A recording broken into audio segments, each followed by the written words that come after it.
हे hello everyone, मैं राहुल। चलिए आज आप लोगों के लिए एक और ऐसी मैथडोलॉजी लेकर आ गया हूं जिससे यू कैन आइडेंटिफाई किसी भी प्रॉपर बिजनेस को आप पूरी तरीके से एनालाइज कर सकते हैं, किसी भी प्रोसेस को आप अंडरस्टैंड कर सकते हैं और वाकई अगर आपका बिजनेस है तो आप इस अप्रोच को यूज कर सकते हैं टू इंक्रीज सेल्स और कस्टमर सेटिस्फैक्शन। तो चलिए शुरू करते हैं। हैक्स डेल्टा मॉडल है क्या, क्या है इसका बेसिक कंक्लूजन, क्यों बना था और क्या यूटिलाइजेशन है इस मॉडल का और कौन यूज कर सकता है। तो देखिए, हैक्स का जो मॉडल है, मैं सिंपली आता हूं, that is called HAX, HAX delta method. ठीक है, अब बेसिकली ये जो एक मेथड है to identify the structure of entire business. ठीक है, तो बहुत सारी इंडस्ट्रीज इस मॉडल को यूज करती है और उस इंडस्ट्रीज के इस मॉडल को यूटिलाइजेशन पर, यानी कस्टमर सेटिस्फेक्शन कैसे हुआ जाता है, कस्टमर्स को क्या चाहिए, डोमिनेंस क्रिएट हो जाता है यहाँ पर। तो ये पूरा एक ऐसा मैथडोलॉजी है जिसको तीन पार्ट में डिवाइड करके रखा हुआ है। ठीक है, just it is a triangle method to describe that methodology. First one यहां पर आ जाता है बेस्ट प्रोडक्ट, यानी आपको आपके कस्टमर्स को बेस्ट प्रोडक्ट देना पड़ेगा। अगर कोई भी इंडस्ट्री अपना प्रोडक्ट बेस्ट दे रही है और कस्टमर ओरिएंटेड है, दैट मीन्स वो कंपनी बहुत अच्छा काम कर रही है। कॉम्पिटिटिवनेस उसकी जो है धीरे धीरे उस कंपनी की खत्म हो जाएगी और धीरे धीरे धीरे धीरे लोगों का उस प्रोडक्ट जो प्रोडक्ट है उसके डोमिनेंस की तरफ थोड़ा सा रुख ज्यादा हो जाएगा। ठीक है, सेकेंड वन आ जाता है यहाँ पे total customer satisfaction. Total customer satisfaction, यानी जो प्रोडक्ट बना रहे हैं वो बेस्ट होना चाहिए, कस्टमर सेटिस्फैक्शन बेस्ट होना चाहिए। And the number third, triangle methodology का नंबर थर्ड जो उसूल है वो होता है लॉक इन कस्टमर। ठीक है, लॉक इन यानी customer lock in and competitor lockout. ठीक है, these are the two methodology, customer lock in, customer lock in and lockout competition.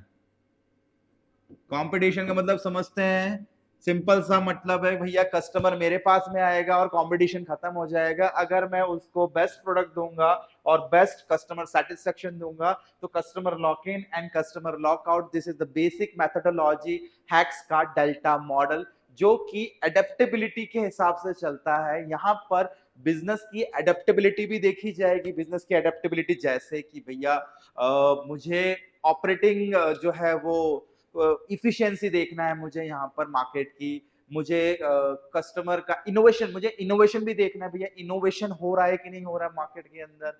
सो इस हिसाब से मैं पूरा स्ट्रैटेजी अंडरस्टैंड कर सकता हूँ। तो मेन जो ऑब्जेक्टिव है इस थ्योरी का या इस मेथड का, हैक्स का जो डेल्टा मॉडल है, वो ये कहता है कि अगर आप कोई ऐसी कंपनी या ऐसा बिजनेस रन कर रहे हैं जो कि प्रोडक्ट बेसिस है, जिसमें कंपटीशन नहीं चाहिए, जिसमें कस्टमर आपके पास ही आए और कहीं नहीं जाए, तो ऐसी कंपनी अगर स्टॉक मार्केट के अंदर लिस्टेड है तो मुझे लगता है कि उसका शेयर आपको आंख बंद करके उठा लेना चाहिए। जैसे फॉर एग्जांपल माइक्रोसॉफ्ट, उसी के जो बिजनेस है, उसी बिजनेस को इसी स्ट्रैटेजी के हिसाब से जो है वो बनाया गया है। यानी कहीं ना कहीं बिल गेट्स भी इसी स्ट्रैटेजी को फॉलो करते हैं।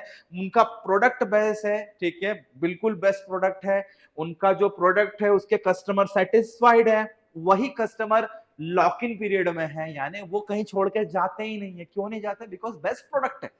तो ऐसे शेयर को खरीदने में मुझे लगता है कोई प्रॉब्लम नहीं होगी। तो ये जो हैक्स का जो डेल्टा मॉडल है, जिसका जो ये ट्राइंगल मेथडोलॉजी है, उस ट्राइंगल मेथडोलॉजी को एडेप्टिव तरीके से आप लोगों को एक्सेप्ट करना चाहिए, जो कि किसी भी कंपनी के स्टॉक के प्राइजेस के लिए एक एनालिसिस का काम करता है। और that analysis on the basis of efficiencies, यानी हम लोग डाटा को, इंफॉर्मेशन को गैदर कर रहे हैं और वो इंफॉर्मेशन के थ्रू हम लोग best of best product generate कर रहे हैं, best of best customer dominance create कर रहे हैं, best of best lock in हम लोग उसके अंदर रख रहे हैं। दैट मीन्स लॉक इन का मतलब ये नहीं कस्टमर को बांध लिया हो, कस्टमर को बिना फोर्स किए हम ऑटोमेटिकली उसको बुला रहे हैं या वो अपनी मर्जी से आ रहा है, तो उसको हम लोगों ने लॉक इन पीरियड बोल दिया, ठीक है।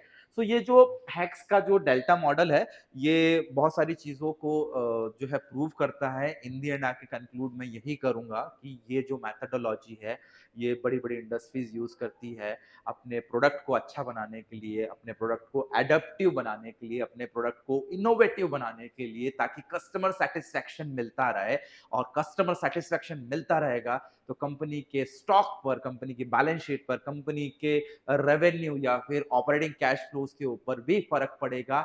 जस्ट लाइक जैसे मैंने पिछले वीडियो के अंदर मैंने स्वॉट एनालिसिस आपको बताया था, तो स्वॉट एनालिसिस एक सिंपल सा तरीका है, वैसे ही एक और तरीका है कंपनी की जो इंटरनल पार्ट है या कंपनी के एक्सटर्नल पार्ट को आइडेंटिफाई करने के लिए ये डेल्टा मेथोडोलॉजी या ये ट्रायंगल मेथोडोलॉजी यूज की जाती है। और ऐसी बहुत सारी थ्योरीज है जो मैं आप लोगों के लिए लेकर आने वाला हूं इस पूरी वीडियो सीरीज के अंदर। तो स्टे ट्यून, चैनल को लाइक सब्सक्राइब शेयर जरूर कर दीजिएगा अगर आप लोगों को कंटेंट अच्छा लगा होगा।